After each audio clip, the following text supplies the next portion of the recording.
എൻ്റെ പേര് സ്വപ്ന ബിനിൽ. എൻ്റെ ഹസ്ബൻഡാണ് ബിനിൽ അലോഷ്യസ്. ഇസ്രായേൽ വർക്ക് ചെയ്യണു. മകൾ അന്ന, മോൻ എബേൽ.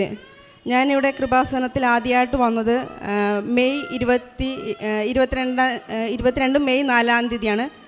നേരത്തെ കൃപാസനത്തെക്കുറിച്ച് എനിക്ക് അറിയാമെങ്കിലും അത്ര വലിയ വിശ്വാസത്തിൽ അല്ലായിരുന്നു. കാരണം നമ്മൾ കേട്ടതൊക്കെ കുറച്ചൊക്കെ നെഗറ്റീവ് അങ്ങനെയൊക്കെ ആയതുകൊണ്ട് കൃപാസനത്തെ പ്രാർത്ഥിച്ച ഉത്തരം കിട്ടുമെന്ന് എനിക്കറിയാം. പ്രാർത്ഥിച്ച ഒരുപാട് അനുഗ്രഹം കിട്ടിയിട്ടുള്ള ആളാണ്.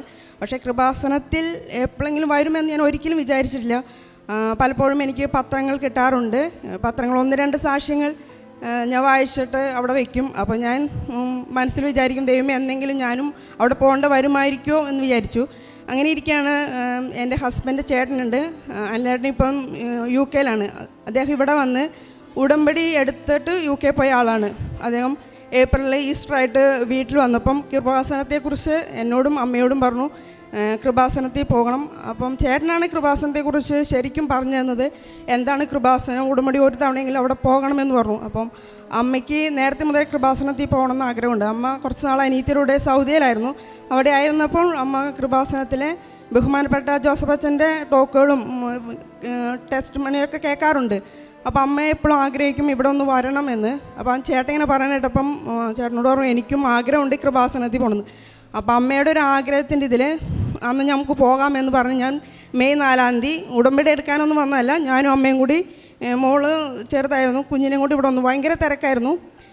നമ്മൾ പുറത്ത് ഗേറ്റിൻ്റെ അവിടെയായിരുന്നു അന്ന് ഉടമ്പടിയുടെ ഇതൊക്കെ തുടങ്ങുന്നത്. അവിടെ വന്നു പത്രം ഇങ്ങനെ കിട്ടി ലാസ്റ്റാണ് പറഞ്ഞ ഉടമ്പടി എടുത്തു വന്ന്. ഞാനും അമ്മയും ഒരു വീട്ടിൽ തന്നെയാണ്. പക്ഷെ ഞങ്ങൾ രണ്ടുപേരും അന്ന് ഉടമ്പടി എടുത്തിട്ടാണ് തിരിച്ചു പോയത്. നിയോഗങ്ങൾ 6 എഴുതാൻ പറഞ്ഞു. ഞാൻ കൊച്ചുള്ളതുകൊണ്ട് ആ ടെൻഷൻ എന്തൊക്കെ എഴുതിയെന്ന് പോലും അറിയില്ല. ബസ്സിൽ കയറി ഇരുന്ന് കഴിഞ്ഞപ്പോഴാണ് ഞാൻ എഴുതേണ്ട നിയോഗം എന്താണെന്ന് ഓർത്തത്. കാരണം ഞാൻ കുറേ വർഷം, അതായത് 2021 മുതൽ പല സ്കൂളുകളിൽ, അത് ഡ്രൈവിംഗ് സ്കൂളിൽ വണ്ടി ഓടിക്കാൻ പഠിക്കുന്ന ഒരു വ്യക്തിയാണ്. എവിടെ പോയാലും കുറച്ച് കളയുമ്പോഴത്തേനും നിർത്തിപ്പോരും. പേടിയായിരുന്നു. കാരണം ഒരു സൈക്കിൾ ബാലൻസ് പോലും ഇല്ലാത്തൊരു വ്യക്തിയാണ് ഞാൻ. അപ്പം ഒരു സ്ഥലത്ത് പോവും, അതിൻ്റെ ഡേറ്റ് എടുക്കുമ്പോഴത്തേനും ഞാൻ അവിടെ നിന്ന് പോരും.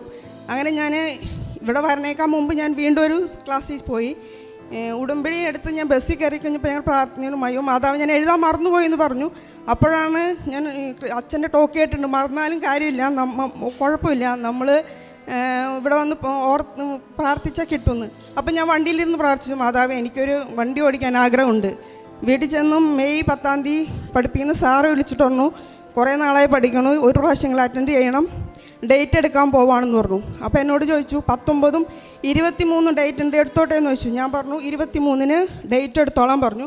ഡേറ്റ് എടുത്തോളം പറഞ്ഞപ്പോൾ ഞാൻ ഇങ്ങനെ പുറത്തൂടെ അങ്കമാലി കൂടെ നടക്കുമ്പോഴാണ് സാറ് വിളിക്കുന്നത്. അപ്പോൾ ഞാൻ മാതാവിൻ്റെ കാശുരൂപം എപ്പോഴും ഇങ്ങനെ കൊന്തയിൽ പുറത്തുണ്ട്. അപ്പോൾ ഞാൻ മാതാവിനെ ഇങ്ങനെ പിടിച്ചിട്ട് പറഞ്ഞു, മാതാവേ 23 ഞാൻ ടെസ്റ്റിന് പോകും, എൻ്റെ കൂടെ ഉണ്ടാവണം, എനിക്ക് വണ്ടി ഓടിക്കാൻ അറിയില്ല.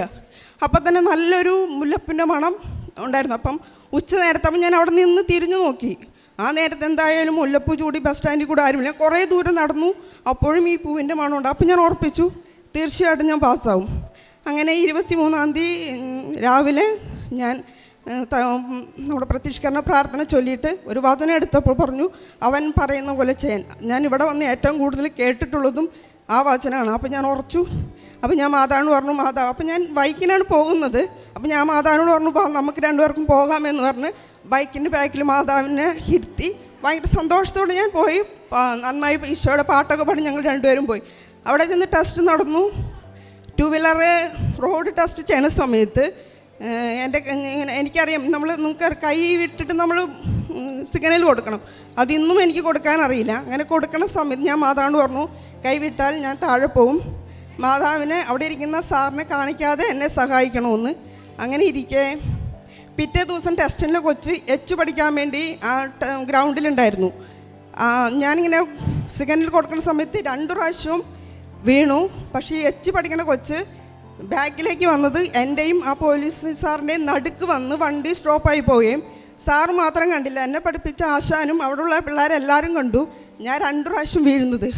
തിരിച്ചു വന്നപ്പോൾ എനിക്ക് ഉറപ്പായി എന്തായാലും ഞാൻ വീണു കിട്ടില്ല എന്ന്. റോഡ് പോയിട്ട് തിരിച്ചു വന്നപ്പം സാറ് പറഞ്ഞു 2ഉം 4ഉം നീ പാസ്സായി. അന്ന് തന്നെ ഞാൻ ഡ്രൈവിംഗ് ലൈസൻസ് കിട്ടി. അതിനുശേഷം ജൂൺ 6 ഞാൻ വീണ്ടും കൃപാസനത്തിൽ വന്ന് പ്രാർത്ഥനയൊക്കെ കണ്ണു വെഞ്ചിരിച്ച വസ്തുക്കളൊക്കെ വാങ്ങിച്ച് പോകാൻ നേരത്ത് മാതാവ് എന്നോട് പറഞ്ഞു അവിടെയാണ് നേർച്ചെടുത്ത് അവിടെ നിന്ന് ഒരു കീ ചെയിൻ വാങ്ങിക്കാൻ പറഞ്ഞു. അപ്പോൾ ഓൾറെഡി എൻ്റെ ബൈക്കിന് താക്കോലുണ്ട്. പിന്നെ എന്തിനാണെന്നറിയില്ല, എങ്കിലും ഞാൻ മേടിച്ചിട്ട് അന്നിവിടെ മാതാവിനെ വെച്ച് മാതാവിൻ്റെ അടുത്ത് വന്നിട്ട് പറഞ്ഞു, ആനയെ വാങ്ങിക്കാൻ കാശ് തോട്ടി വാങ്ങിച്ചു, ആനേനെ വാങ്ങിക്കാൻ കാശില്ല, മാതാവ് വാങ്ങിച്ചാൽ ഞാൻ ഉപയോഗിക്കാമെന്ന് പറഞ്ഞു. വീട്ടിൽ ചെന്ന് ഹസ്ബൻഡ് വിദേശത്താണ്, ചേട്ടനോട് പറഞ്ഞു മാതാവ് എനിക്കൊരു കീച്ചൻ വാങ്ങിച്ച് തന്നിട്ടുണ്ട്, എന്തിനാണെന്നറിയില്ല എന്ന് പറഞ്ഞിട്ട് ഞാൻ മാതാവിൻ്റെ രൂപത്തിനോട് വെച്ചു. ചേട്ടൻ തമാശയ്ക്ക് നമുക്ക് സെക്കൻഡ് ഹാൻഡ് വണ്ടി വാങ്ങിച്ച് നോക്കാം.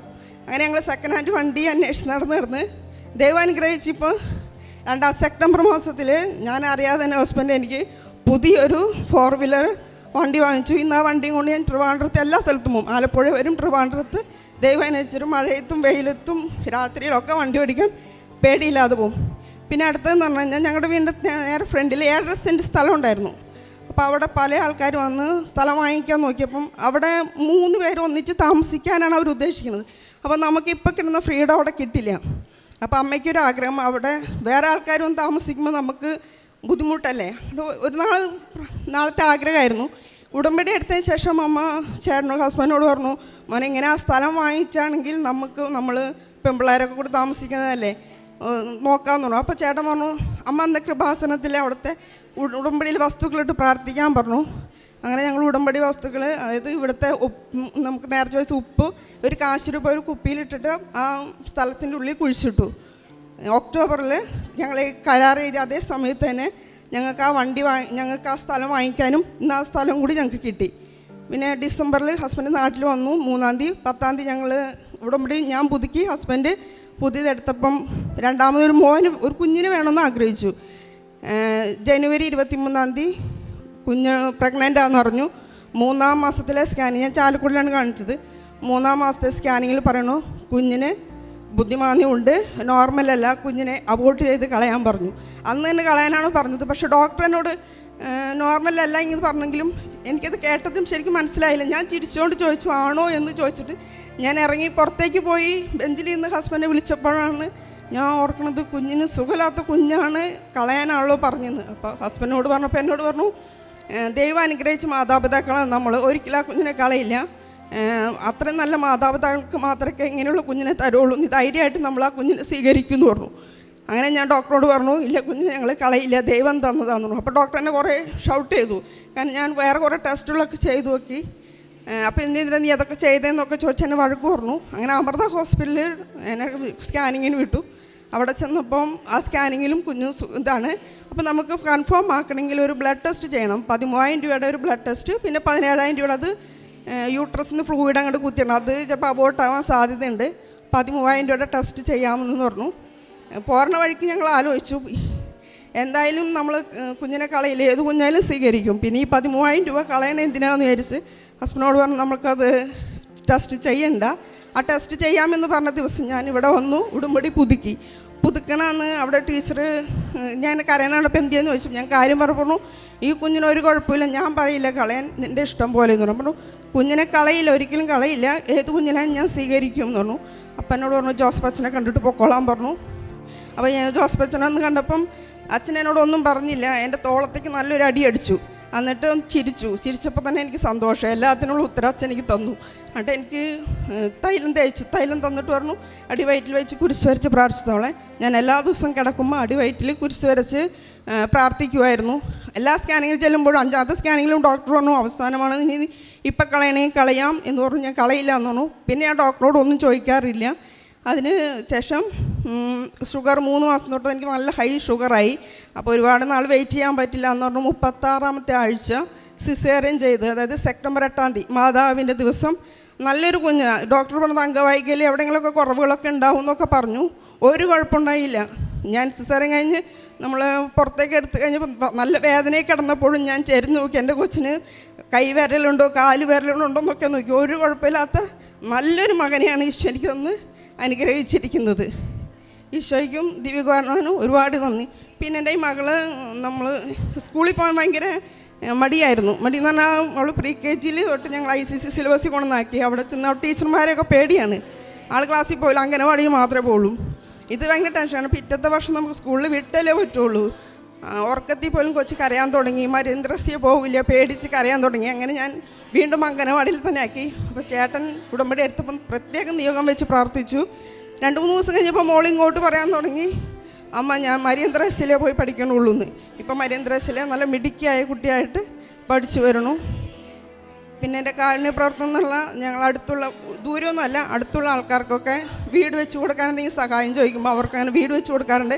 കിടപ്പ് രോഗികൾക്ക് എന്തെങ്കിലും ഡയപ്പറോ അങ്ങനെയുള്ള സാധനങ്ങളൊക്കെ ഞങ്ങൾ വാങ്ങിച്ചു കൊടുക്കും. പ്രഗ്നൻസിയിൽ ഡെലിവറി ആ സമയം വരെ ഞാൻ എല്ലാ ദിവസവും കാർ ഓടിച്ച് തന്നെയാണ് ഞാൻ പള്ളിയിൽ പോയിക്കൊണ്ടിരുന്നത്. അതും എൻ്റെ ഒരു ചെറിയൊരു വിഷമം എൻ്റെ മനസ്സിലുണ്ടെങ്കിൽ 2 ദിവസം കഴിയുമ്പോൾ മാതാവ് എനിക്കതിന് ഉത്തരം തരുമായിരുന്നു. കാരണം ഞാൻ വണ്ടി ഓടിച്ച് പോണത് ഒരു ചെറിയ പാലത്തിൽ കൂടിയാണ്. അതിൽ പോകാൻ എനിക്ക് ഭയങ്കര ബുദ്ധിമുട്ടാണ്. ദയവായിട്ട് അവിടെ ചെല്ലുമ്പോഴത്തേന് ഏതെങ്കിലും ഒരു ചേട്ടന്മാർ ഒപ്പിച്ച് വെച്ചിട്ടുണ്ടാവും. അവരെനിക്ക് ഞാൻ വണ്ടി സ്റ്റോപ്പ് ചെയ്ത് ചില്ലൊക്കെ മാറ്റി തലയൊക്കെ ഇട്ട് പതുക്കെ പോയിക്കൊണ്ടിരുന്നത്. അങ്ങനെ ഞാൻ 2-3 പ്രാവശ്യം അതിൽ പോയുള്ളൂ. ആ പോകുമ്പോഴൊക്കെ ഞാൻ മാതാവിനെ ഇങ്ങനെ മനസ്സിൽ വിചാരിച്ച് കുരിശ് വരച്ച് ഉപ്പിട്ടിട്ട് ഇടാൻ പറ്റില്ലല്ലോ, ഞാൻ മനസ്സിൽ വിചാരിച്ച് കുരിശ് വരയ്ക്കുമായിരുന്നു. പിന്നെ ഞാൻ വളഞ്ഞ വഴിക്ക് പോകാൻ തുടങ്ങി. ഇപ്പം എൻ്റെ ഡെലിവറി കഴിഞ്ഞ് വണ്ടി ഓടിക്കണേക്ക് മുമ്പ് അത് വലിയ പാലം എന്ന് പറഞ്ഞാൽ എനിക്ക് കണ്ണടച്ച് ഏത് ഇരുട്ടത്തും പോകാമെന്നൊരു ഇതിൽ വലിയൊരു പാലം പണിതു. കുറേ വർഷമായിട്ട് ചെറിയ പാലമാണ്, ഇപ്പം അത് വലിയൊരു പാലമാക്കിയിട്ട് തന്നെ മാതാവ് തോന്നുന്നു. അങ്ങനെ കൊച്ചു ഒരുപാട് അനുഗ്രഹമുണ്ട്. ഒരു രോഗത്തിൽ നിന്നൊക്കെ പിള്ളേർക്ക് എന്താ അസുഖം വന്നാലും ഞങ്ങൾ ആദ്യം ചെയ്യണത് തൈലം വെച്ചാണ്. അതിപ്പോൾ പിള്ളേരായാലും നമ്മളോട് ചോദിക്കും, അമ്മ എനിക്ക് തൈലം വെച്ച് തരണം. രാത്രി കിടക്കണേക്ക് മുമ്പായാലും ഞങ്ങൾ തൈലം വെച്ച് തേച്ചിട്ട് കൊച്ചിനെ പഠിക്കണം. സ്കൂളിൽ വിടുമ്പോൾ നമ്മൾ പുറത്ത് പോകുമ്പോൾ ഒക്കെ മാതാവിൻ്റെയും ഈശോയുടെയും വലിയ അനുഗ്രഹങ്ങൾക്ക് 1000 നന്ദി പറയും.